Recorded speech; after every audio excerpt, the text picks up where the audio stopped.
Laxity വരും, skin ഇച്ചിരി ലാക്സ് ആവും നമ്മൾ ഏജ് ആവും തോറും. അപ്പോൾ അങ്ങനെ ഇരിക്കുമ്പോൾ നമ്മൾ ഈ ഷോർട്ട് സ്ലീവ് ഡ്രസ്സസ് ഇടുമ്പോഴത്തേക്കും ആംസ് ഒത്തിരി ഫണി ആയിട്ട് കാണും. അപ്പോൾ അതിന് നമുക്ക് ആം ലിഫ്റ്റ് ചെയ്യാം. അപ്പോൾ ആമിൻ്റെ ഈ സൈഡിൽ നിന്ന് നമ്മൾ ലൈപ്പോസക്ഷൻ ചെയ്യും, ഫാറ്റ് അവിടെ എടുത്ത് കളയും.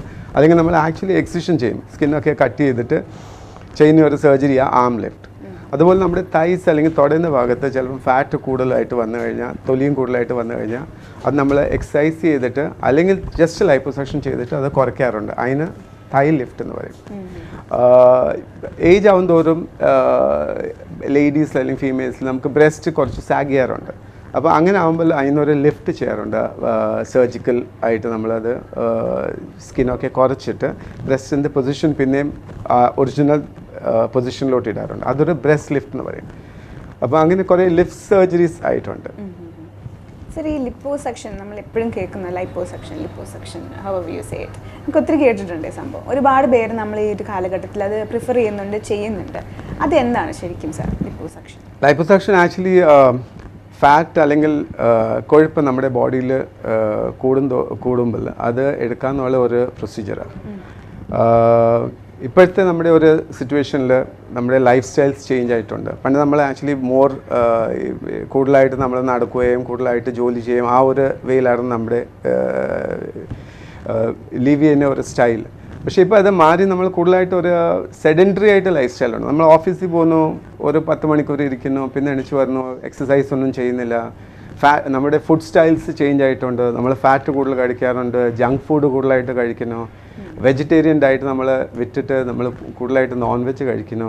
അപ്പോൾ ഇതെല്ലാം ആകുമ്പോഴത്തേക്ക് നമ്മുടെ ബോഡിയിലെ ഫാറ്റ് കൂടിക്കൊണ്ടിരിക്കുക.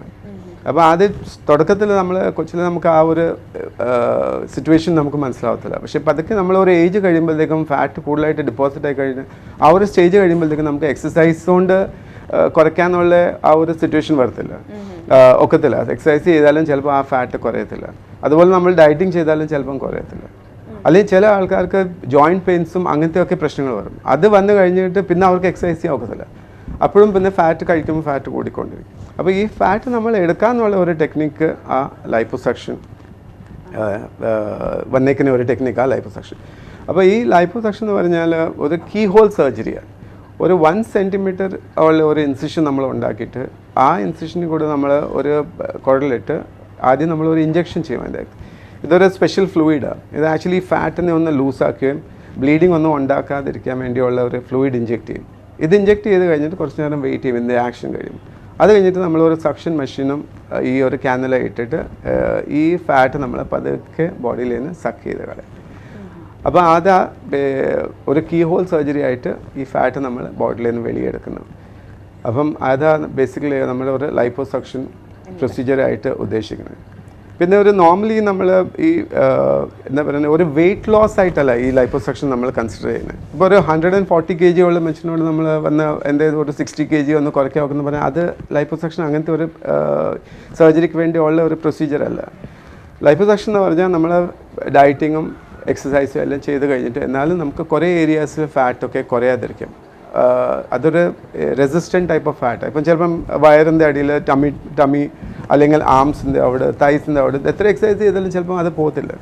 അപ്പോൾ അങ്ങനത്തെയൊക്കെ സിറ്റുവേഷനിൽ നമുക്ക് അവിടെ ലൈപ്പോസക്ഷൻ യൂസ് ചെയ്യാം കൂടുതലായിട്ട്. പക്ഷേ അതൊരു വെയിറ്റ് റിഡക്ഷൻ ടെക്നിക്കല്ല.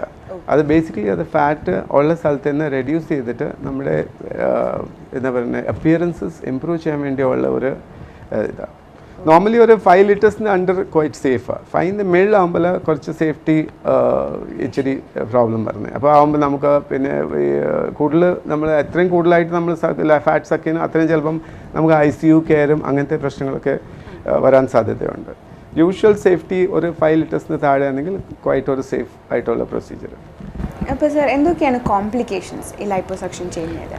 ലൈപ്പോസക്ഷൻ കോംപ്ലിക്കേഷൻസ് നമ്മൾ ഉദ്ദേശിക്കുമ്പോൾ നോർമലായിട്ടുള്ള എല്ലാ സർജറിയിൽ വരുന്ന കോംപ്ലിക്കേഷൻ ആവാൻ സാധ്യതയുണ്ട്. ഇൻഫെക്ഷൻ, ബ്ലീഡിങ്, ഹെമാറ്റോമ അല്ലെങ്കിൽ ബ്ലഡ് കൂട്ടിക്കിടക്കുന്നത്, അതുപോലെ സിറോമാസ്, ഈ ബോഡിയിൽ വെള്ളം കെട്ടിക്കിടക്കുന്നത്, അങ്ങനെയൊക്കെ പ്രശ്നങ്ങളാവാറുണ്ട്. റെയറായിട്ട് ഈ ഫാറ്റ് ബ്ലഡ് വെസലിൽ കയറി എംബോളിസം ആയിട്ട് ആവാറുണ്ട്. പക്ഷേ അത് ബൈ ഗോഡ്സ് ഗ്രേസ് ഒരു അൺകോമൺ കോംപ്ലിക്കേഷന് ഒത്തിരി. അതും കൂടുതലായിട്ട് നമ്മൾ ഒത്തിരി ഹെവി വോള്യൂം അല്ലെങ്കിൽ ഹൈ വോള്യൂം ലൈപ്പോസക്ഷൻ ചെയ്യുമ്പോഴാണ് ഈ കോംപ്ലിക്കേഷൻസ് കൂടുതലായിട്ട് ആവാറുണ്ട്. സാർ ഒരു പ്രായമുണ്ടോ, അതായത് കുട്ടികൾക്ക് ചെയ്യാൻ പറ്റുമോ? നോർമലി ചിൽഡ്രനിൽ നമ്മൾ ഇത് അഡ്വൈസ് ചെയ്യാറില്ല. നോർമലി ഒരു അഡൾട്ട്സിനാണ് കൂടുതലായിട്ട് ചെയ്യാറില്ല. പിന്നെ ഓൾഡ് ഏജിലും അത് ഒരു പേഴ്സൺ ഫിറ്റ് ആണെങ്കിൽ, ഇപ്പോൾ ഒരു 60 ഇയർ ഓൾഡ് ഇൻഡിവിജ്വൽ ആണെങ്കിലും നല്ലൊരു മെഡിക്കൽ ഫിറ്റ്നസ് ഉണ്ടെങ്കിൽ നമുക്കത് ചെയ്യാം. 70 ഇയർ ആണെങ്കിൽ നമുക്ക് ചെയ്യാം, ഒരു ഫിറ്റ്നസ് ഉണ്ടെങ്കിൽ ചെയ്യാം. പക്ഷേ ഒരു കുട്ടികൾക്ക് യൂഷ്വലി നമ്മൾ അഡ്വൈസ് ചെയ്യാറില്ല. പിന്നെ ചില കണ്ടീഷൻസിൽ നമ്മൾ ചെയ്യാറുണ്ട് കുട്ടികൾക്ക്. അതിപ്പം ഗൈനക്കോമാസ്റ്റിയ പറഞ്ഞ ഒരു കണ്ടീഷനുണ്ട്. അപ്പോൾ അതിപ്പോൾ ഈ നോർമലി ഒരു 12-14 ആകുമ്പോഴത്തേക്കും ഹോർമോണൽ ചേഞ്ചസ് മെയിൽ ബ്രസ്റ്റിൽ ഓവറുണ്ട്. അപ്പോൾ അങ്ങനെ ഹോർമോൺ ചേഞ്ചസിൽ ബ്രസ്റ്റ് ചിലപ്പോൾ മെയിൽസിൽ കുറച്ചൊന്ന് സൈസ് കൂടാൻ സാധ്യതയുണ്ട്. അപ്പോൾ അത് യൂഷ്വലി ഒരു 14 to 16 അകത്ത് അത് സെറ്റിൽ ആവാറുണ്ട്. അഥവാ അത് സെറ്റിൽ ആയില്ലെങ്കിൽ ഈ കുട്ടികൾക്ക് ഭയങ്കര ഒരു സൈക്കോളജിക്കൽ പ്രോബ്ലം ഉണ്ട്. അവർക്ക് സ്വിമ്മിങ്ങിന് പോകത്തില്ല, അവർക്ക് തുണി മാറ്റാനും വേറെ പ്രശ്നങ്ങളിലും എല്ലാം വേറെ ഫ്രണ്ട്സിനെ കൂടെ നിൽക്കാനും ഫ്രണ്ട്സ് കളിയാക്കുകയും അങ്ങനെയൊക്കെ കുറേ ടീഷർട്ട്സ് ഇടാക്കത്തില്ല, അങ്ങനെ കുറേ പ്രശ്നങ്ങൾ വരാറുള്ളപ്പം നമ്മളത് ഇവാലുവേറ്റ് ചെയ്തിട്ട് കുറച്ചൊരു യങ്ങർ ഏജ് ചെയ്യാറുണ്ട്. പക്ഷേ എന്നാലും ഒരു വെരി യങ് ചിൽഡ്രനിൽ ചെയ്യാറില്ല. അത് ആക്ച്വലി ഒരു 14-15 ആവേജ് അത്യാവശ്യം ഉണ്ടെങ്കിൽ ചെയ്യാറുണ്ട്. അത് അങ്ങനത്തെ ഒരു ചില ഇൻഡിക്കേഷൻസിലേ ഉള്ളൂ യങ് ഏജ് ചെയ്യാറ്. അല്ലെങ്കിൽ യൂഷ്വലി നമ്മൾ അഡൽട്ട്സിനാണ് അത് ചെയ്യാറ്. സാർ ഈ ടമ്മി ടക്ക് എന്ന് കേട്ടിട്ടുണ്ട്, അതെന്താണ് സാർ സംഭവം? ടമ്മി ടക്ക് ആക്ച്വലി ഈ വയറ് ചാടിക്കിടക്കുന്ന അല്ലെങ്കിൽ കൊടുവയറുള്ള ഒരു ആൾക്കാർക്കാണ് ചെയ്യാറുള്ളത്. നോർമലി അത് 2-3 പ്രോബ്ലംസ് കൊണ്ട് നമുക്ക് ഈ വയറ്, ഒന്നെന്ന് പറഞ്ഞാൽ നമ്മൾ എക്സസൈസ് ഒന്നും ചെയ്യാതെ സെഡൻറ്ററി ലൈഫ് സ്റ്റൈൽസ് ലീഡ് ചെയ്ത് ഫാറ്റി ഡയറ്റ് കൂടുതൽ കഴിച്ച് ആകുമ്പോൾ നമ്മുടെ വയറിൽ ആ ഭാഗത്ത് ഫാറ്റ് അധികമായിട്ട് ഡെപ്പോസിറ്റ് ആകും. അപ്പോൾ അത് ഫാറ്റിൻ്റെ ഒരു പ്രശ്നമുണ്ട്, നമുക്ക് ഭയങ്കരമായിട്ട് കൊടുവയറ് പോലെ തോന്നും. സെക്കൻഡ് കോസ് നമ്മുടെ എക്സസൈസ് ഒന്നും ഇല്ലാതെ ലാക്സ് മസിൽസ് ഉണ്ടെങ്കിൽ വയറിൻ്റെ ഭാഗത്തുള്ള മസിൽസൊക്കെ വീക്ക് ആകുമ്പോഴത്തേക്കും വയറിങ്ങനെ ചാടിക്കിടക്കും. മൂന്നാമത്തെ ചിലപ്പോൾ നമ്മൾ ഓവർ വെയ്റ്റ് ആയ പേഴ്സൺ ആദ്യം വെയിറ്റ് ലൂസ് ചെയ്തിട്ട് സഡൻലി നോക്കുമ്പോൾ നമ്മുടെ സ്കിന്നൊക്കെ ലൂസായി ഇങ്ങനെ ചാടിക്കിടക്കും. അങ്ങനെ 2-3 പ്രശ്നങ്ങളുണ്ട് ഈ വയറിൻ്റെ ഭാഗത്തുള്ള ഇത് നമ്മൾ ലിഫ്റ്റ് ചെയ്യാറുള്ളത്. അപ്പോൾ ഇത് പേഷ്യൻസ് വരുന്ന നമ്മൾ നോർമലി ഒരു ഇവാലുവേഷൻ ചെയ്യാറുണ്ട്. എന്തുവാ ഇവരുടെ പ്രശ്നം? ഒന്ന് ഫാറ്റാണോ കൂടുതൽ, മസിൽ ലാക്സിറ്റി ആണോ, അതോ സ്കിൻ ലാക്സിറ്റി ആണോ മെയിനായിട്ടുള്ളത്. അപ്പോൾ ഈ 3 ഭാഗമാണ് നമ്മൾ. ഇപ്പം ഫാറ്റ് മാത്രം ഉണ്ടെങ്കിൽ നമ്മൾ ലൈപ്പോസക്ഷൻ ചെയ്യാം. അപ്പോൾ നമ്മൾ കീ ഹോൾ സർജറി പോലെ 2-3 കൊച്ച് 1 സെൻറ്റിമീറ്റർ ഇൻസിഷൻ ചെയ്തിട്ട് ഈ കുരലിട്ടിട്ട് ഫാറ്റ് നമ്മൾ സക്ക് ചെയ്തിട്ട് അവരുടെ വയറിൻ്റെ സൈസ് നമുക്ക് കുറയ്ക്കാം. രണ്ടാമത്തെ മസിൽ ലാക്സിറ്റി ഉണ്ടെങ്കിൽ ആ മസിൽസ് നമ്മൾ റിപ്പയർ ചെയ്യേണ്ടതായിട്ട് വരും. അപ്പോൾ ഇത് നമ്മൾ ആക്ച്വലി ഒരു എന്താ പറയുന്നത്, വലിയൊരു ഇൻസിഷൻ ഉണ്ടാക്കി പുക്കിളിൻ്റെ താഴെ ഒരു ഇൻസിഷൻ ഉണ്ടാക്കും, അംബ്ലിക്കസിന് താഴെ ഇൻസിഷൻ ഉണ്ടാക്കി ഈ ഫ്ലാപ്പ് മുഴുവൻ റേസ് ചെയ്തിട്ട് താഴത്തെ മസിലിനെ ഓപ്പൺ ചെയ്യും. ഈ മസിലൊക്കെ ഓപ്പൺ ചെയ്തിട്ട് അതിനെ റിപ്പയർ ചെയ്യണം. അല്ലെങ്കിൽ അതിങ്ങനെ വൈഡായിട്ട് കിടക്കും. നോർമൽ മസിൽസ് ഇങ്ങനെ സെൻട്രലായിട്ട് വന്ന് നമ്മൾ ഈ 6 പാക്സ് കണ്ടിട്ടില്ലേ, അതുപോലെ ഇങ്ങനെ കിടക്കുന്നത്. പക്ഷേ നമ്മൾ പ്രഗ്നൻസിയിലും എക്സസൈസ് ഒന്നും ഇല്ലാതെ അങ്ങനത്തെ ഒക്കെ സിറ്റുവേഷൻസിൽ നമ്മുടെ ഈ വയറങ്ങ് ലാക്സ് ആവും. അപ്പോൾ ഈ മസിൽസ് അങ്ങ് സ്പ്രെഡ് ആവും. അപ്പോൾ ഈ സ്പ്രെഡ് ആയ മസിൽസിന് തിരിച്ച് അവരുടെ പൊസിഷനിൽ കൊണ്ടുവന്നിട്ട് അവരെ പിന്നെ സ്റ്റിച്ചൊക്കെ ചെയ്തിട്ട് ആ കറക്റ്റ് ലൈൻ ഇട്ടിട്ട് അത് ആ മസിൽ റിപ്പയർ എന്ന് പറയുന്നത്, റെക്ടസ് മസിൽ റിപ്പയർ. ആ ഫേഷ്യയും മസിലും എല്ലാം റിപ്പയർ ചെയ്യണം. ഇത് റിപ്പയർ ചെയ്ത് കഴിഞ്ഞ് വേണം മൂന്നാമത്തെ പ്രശ്നം നോക്കാൻ. ഇതെല്ലാം ചെയ്ത് കഴിയുമ്പോഴത്തേക്കും ചിലപ്പോൾ സ്കിൻ അങ്ങ് ലാക്സ് ആയിരിക്കും. അപ്പോൾ ഇതെല്ലാം ചെയ്താലും സ്കിൻ ഇങ്ങനെ തൂങ്ങി കിടക്കും. അപ്പം സ്കിന്നിൻ്റെ ഭാഗം നമുക്ക് കട്ട് ചെയ്തിട്ട് അതിന് പ്രോപ്പറായിട്ട് പൊസിഷൻ ചെയ്യണം. ഇതെല്ലാം ചെയ്ത് കഴിയുമ്പോഴത്തേക്കും നമ്മുടെ അംബ്ലിക്കസിൻ്റെ പൊസിഷൻ ഷിഫ്റ്റ് ആവും. അപ്പം ആ പുക്കിളിൻ്റെ പൊസിഷൻ തിരിച്ച് ഒരു പുതിയ നിയോ അംബ്ലിക്കസ് അല്ലെങ്കിൽ ഒരു പുതിയ ഹോൾ ഉണ്ടാക്കി ആ അംബ്ലിക്കസിൻ്റെ പൊസിഷൻ മാറ്റി വന്നു. ഇതെല്ലാം കൂടെ ഇൻക്ലൂഡഡ് ആ നമ്മുടെ അബ്ഡോമിനോപ്ലാസ്റ്റി സർജറി പറഞ്ഞ് അല്ലെങ്കിൽ ടമ്മി ടക്ക് എന്ന് പറഞ്ഞ്. ഇതൊരു ഫുൾ ടമ്മി ടക്ക്. മിനി ടമ്മി ടക്ക് എന്ന് പറഞ്ഞാൽ മാത്രം വയറിൻ്റെ അടിഭാഗത്ത് ഉള്ള ദശയും സ്കിന്നും കട്ട് ചെയ്ത് കളയുമ്പോൾ അതൊരു മിനി ടമ്മി ടക്ക് ആവും. അപ്പോൾ ഒരു മിനി ടമ്മി ടക്ക് ഉണ്ട്, ഒരു ഫുൾ ടമ്മി ടക്ക് ഉണ്ട്. പിന്നെ നമുക്കൊരു ബെൽറ്റ് അബ്ഡോമിനോപ്ലാസ്റ്റി ഉണ്ട്. അപ്പോൾ ചില ആൾക്കാർക്ക് ബോഡീൻ്റെ ബാക്കിലും ഉണ്ട്, ബട്ടക്സിൻ്റെ മേളി ഭാഗത്ത് ഇങ്ങനെ സ്കിന്നും ഫാറ്റും ഇങ്ങനെ ചാടി കിടക്കും.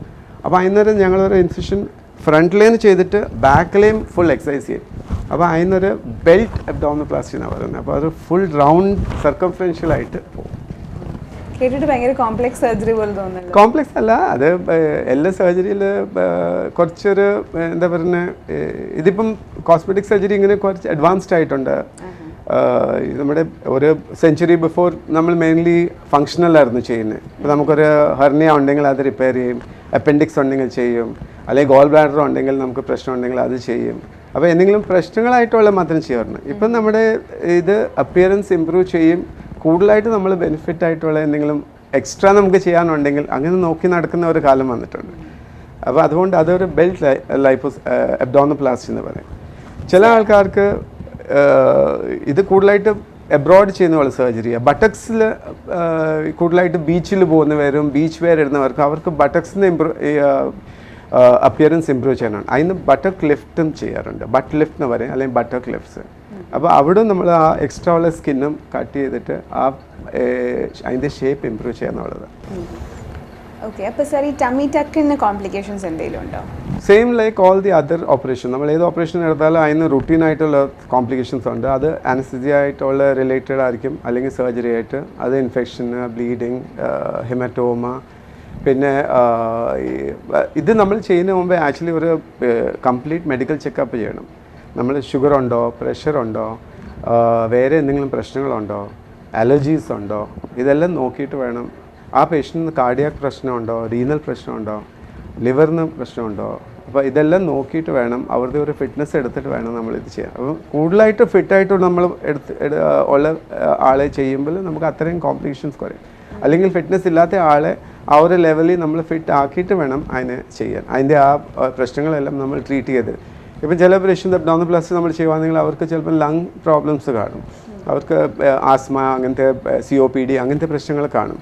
അപ്പോൾ അതിൻ്റെ ഒരു ട്രീറ്റ്മെൻറ്റ് ചെയ്തിട്ട് വേണം നമ്മൾ ഈ സർജറിക്ക് വേണ്ടി പോകാൻ. അല്ലെങ്കിൽ പിന്നെ അതിൻ്റെ പ്രോബ്ലംസ് നമ്മൾ ഈ സർജറിൻ്റെ സമയത്ത് ഫേസ് ചെയ്യേണ്ടതായിട്ട് വരും. അപ്പോൾ ഇത് എല്ലാം ട്രീറ്റ്മെൻറ്റ് ചെയ്തിട്ട് എല്ലാം ഒരു ഫിറ്റ്നസ് കിട്ടിയിട്ട് വേണം നമ്മൾ അനസ്തെറ്റിസ്റ്റും നോക്കി അവരുടെ സൈഡിൽ നിന്ന് ഒരു ഫിറ്റ്നസ് എടുത്തിട്ട് വേണം നമ്മൾ ഈ സർജറിക്ക് വേണ്ടി പോകാൻ. ബിക്കോസ് ഇതൊരു കോസ്മെറ്റിക് സർജറി ആയതുകൊണ്ട് ഇതൊരു ഫങ്ഷണൽ സർജറി അല്ല, നമുക്ക് കുറച്ച് ഡിലേ ചെയ്തിട്ട് ചെയ്യാം. അപ്പോൾ ഒരു കംപ്ലീറ്റ് ഫിറ്റ്നസ് എടുത്തിട്ട് വേണം നമ്മൾ ഈ സർജറിക്ക് പോകാൻ.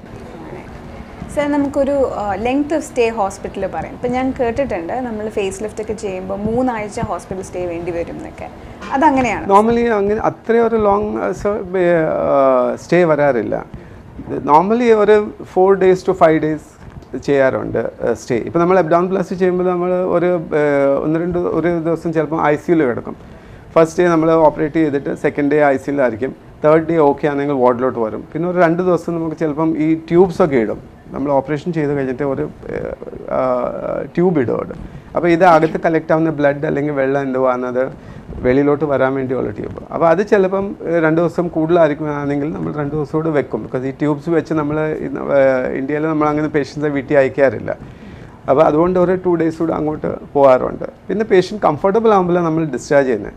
വെളിയിൽ എബ്രോഡൊക്കെ ആണെങ്കിൽ അവർ 2 ദിവസം കഴിയുമ്പോഴത്തേക്കും ഇമ്മീഡിയറ്റ്ലി ഒരു അടുത്ത ഹോട്ടലിലോട്ട് മാറ്റി അവിടെ പോയി നോക്കി അങ്ങനെ ആ ഒരു ഫോർമാലിറ്റീസ് നമ്മൾ അങ്ങനെ ആ ഒരു വേയിലല്ല നമ്മൾ നോക്കുന്നത്. നമ്മുടെ പേഷ്യൻസ് ആക്ച്വലി കംപ്ലീറ്റ്ലി ബെറ്റർ ആകുമ്പോൾ നമ്മൾ വീട്ടിലോട്ട് ഡിസ്ചാർജ് ചെയ്യുന്നത്. പിന്നെ നമുക്കൊരു പ്രശ്നം വരാൻ പാടില്ല, ആ വേയിലാണ് നമ്മൾ ട്രീറ്റ് ചെയ്യുന്നത്. അപ്പം നമ്മുടെ സ്റ്റേ ഇഷ്യൂഡ് ഒന്നും കൂടില്ല as compared to foreign outside patients.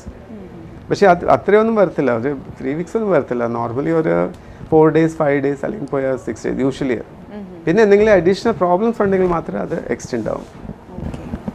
Sir ഈ സ്കാറിനുള്ള സർജറി, സ്കാറൊക്കെ യൂഷ്വലി എന്തെങ്കിലുമൊക്കെ കോംപ്ലിക്കേഷൻസിൽ വരാറുണ്ട്. അതിനുള്ള എന്താ സാർ നമുക്ക് സർജറി ചെയ്യാൻ പറ്റുന്നത്? സ്കാർസ് ആക്ച്വലി ഇപ്പോൾ നമുക്കൊരു ബോഡിയിലൊന്ന് ഇഞ്ചുറി ആയി കഴിഞ്ഞാൽ ആ ബോഡി ഒരു നോർമൽ ഹീലിംഗിൽ ഈ സ്കാർ ഫോം ആവുന്നത്.